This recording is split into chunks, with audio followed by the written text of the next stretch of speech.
Halo semua, perkenalkan nama saya Danis Auyasari dengan NIM B05230017. Halo, aku Isnamun Fatika dengan NIM B05230034. Prodi Sastra Fakultas Ilmu Budaya Universitas 11 Maret Surakarta. Di sini kami akan menjelaskan materi tentang Asar Qabilah Quraisy di Lughah Al-Arabiyah. Video ini disusun untuk memenuhi nilai UTS mata kuliah Fiqhullah yang diampu oleh Dr. Habibi Muhammad Lutfi SSM. Jadi pada penjelasan kali ini kita mau bahas tentang pengaruh kabilah Quraisy terhadap bahasa Arab. Intinya tuh kita mau lihat gimana sih dialek Quraisy itu bisa berubah dari sekitar bahasa suku jadi bahasa Arab yang sekarang kita kenal atau yang disebut juga dengan bahasa Fushah. Yang pertama, keberagaman bahasa Arab pra-Islam. Pertama kita harus paham dulu kalau bahasa Arab zaman dulu itu nggak kayak sekarang. Sekarang kan udah rapi ya, ada aturan yang jelas. Nah dulu itu enggak, bahasa Arab pra-Islam itu banyak banget dialeknya. Jadi setiap kabilah itu punya cara ngomongnya sendiri. Kenapa bisa beda-beda? Karena ada beberapa faktor. Yang pertama ada faktor geografis, yang kedua ada faktor sosial, yang ketiga ada faktor budaya. Jadi bukan cuma sekedar beda logat ya, bisa benar-benar kayak cara ngomong mereka itu beda secara keseluruhan. Yang selanjutnya peran bahasa dan fikulugoh. Bahasa waktu itu punya beberapa fungsi. Yang pertama jelas sebagai alat komunikasi. Yang kedua sebagai identitas sosial. Jadi cara ngomong kita itu orang bisa tahu kita tuh dari kabilah mana. Yang ketiga sebagai media budaya terutama lewat puisi jahiliyah. Yang selanjutnya ada struktur masyarakat Arab pra-Islam. Masyarakat Arab itu tersusun berdasarkan garis keturunan atau nasabnya. Urutannya dari besar ke kecil.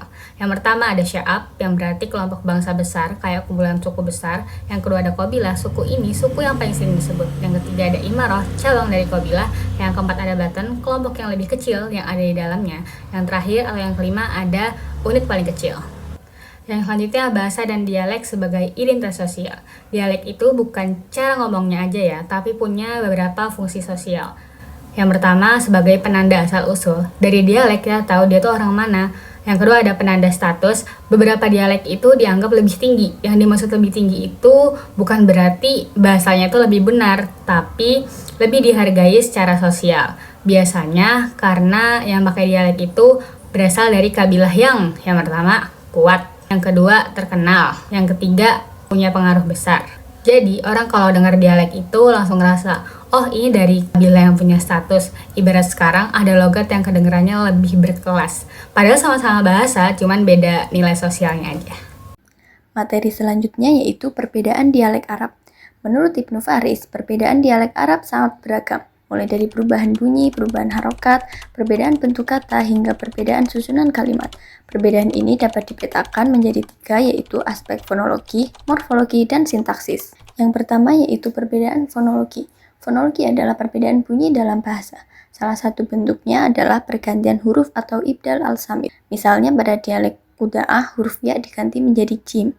Contohnya, ar-ra'i harajun ma'i menjadi ar-ra'i harajun ma'ij. Kemudian pada dialek Yaman terdapat fenomena syan-syanah, yaitu mengganti huruf kaf menjadi huruf shin. Contoh kata labbaik menjadi labbaish. Ada juga fenomena an-anah pada kabilah Tamim, yaitu mengganti hamzah menjadi huruf ain.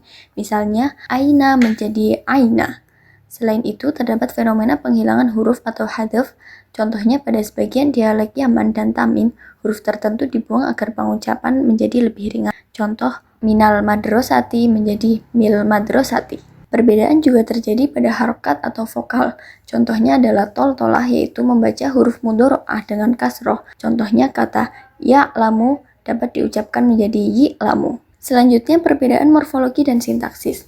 Dalam bentuk kata dan struktur kalimat juga terdapat banyak variasi. Contohnya pada perubahan bentuk fi'il dari madhi ke mudhari yang tidak hanya memiliki 6 pola, tetapi berkembang menjadi 9 pola pada beberapa dialek, yakni ditambah dhammah fathah, dhammah kasroh, dan kasroh dhammah. Dalam sintaksis terdapat perbedaan tanda i'rab. Sebagian kabilah menggunakan bentuk yang berbeda dalam kata-kata tertentu seperti asma al-sittah. Contohnya ja'a akhoka, ro'aitu akhoka, marortu bi akhoka. Hal ini berbeda dengan kaidah bahasa Arab Fusha yang digunakan saat ini. Di antara banyaknya dialek Arab, dialek Quraisy menjadi dialek yang paling dominan.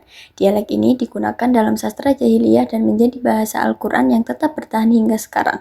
Kabilah Quraisy sendiri memiliki garis keturunan yang sampai kepada Nabi Ibrahim alaihissalam dan Nabi Ismail alaihissalam, hingga akhirnya lahir Nabi Muhammad SAW dari keturunan Quraisy. Dialek Quraisy dianggap paling unggul karena merupakan hasil penyaringan dari dialek-dialek Arab yang paling fasih pada masanya. Ada beberapa faktor yang menyebabkan dialek Quraisy menjadi dominan. Di antaranya faktor eksternal dan faktor internal. Faktor eksternal terdiri dari faktor agama dengan adanya Ka'bah di Mekah sehingga seluruh kabilah mendatanginya. Faktor ekonomi, Mekah memiliki pasar terkenal seperti Pasar Ukas yang menjadi tempat perdagangan dan perlombaan puisi Arab. Faktor sosial, Mekah menjadi pusat berkumpulnya berbagai kabilah sehingga dialek Quraisy berfungsi sebagai bahasa pemersatu. Yang terakhir, faktor politik, kabilah Quraisy dikenal memiliki wibawa tinggi karena dipercaya menjaga Ka'bah dan memiliki pengaruh besar di Jazirah Arab. Selain faktor eksternal, ada juga faktor internal yang membuat dialek Quraisy menjadi unggul. Di antaranya huruf-huruf dalam dialek Quraisy dianggap seimbang, tidak terlalu berat dan tidak terlalu ringan. Kosakatanya dipilih dari dialek-dialek Arab yang paling fasih. Selain itu, banyak kosakata Quraisy digunakan dalam Al-Quran dan puisi jahiliyah. Struktur bahasanya juga indah dan mudah dipahami sehingga cocok menjadi standar bahasa Arab Fusha. Dari pembahasan ini, kita dapat memahami bahwa bahasa Arab berkembang melalui berbagai macam dialek. Dari semua dialek tersebut, dialek Quraisy adalah yang menjadi paling dominan dan menjadi dasar bahasa Arab Fusha yang digunakan hingga saat ini. Gimana, udah paham belum sama yang kita jelasin tadi? Kalau belum paham bisa tanya Pak Habibie ya. Dadah! I just had to let you know you're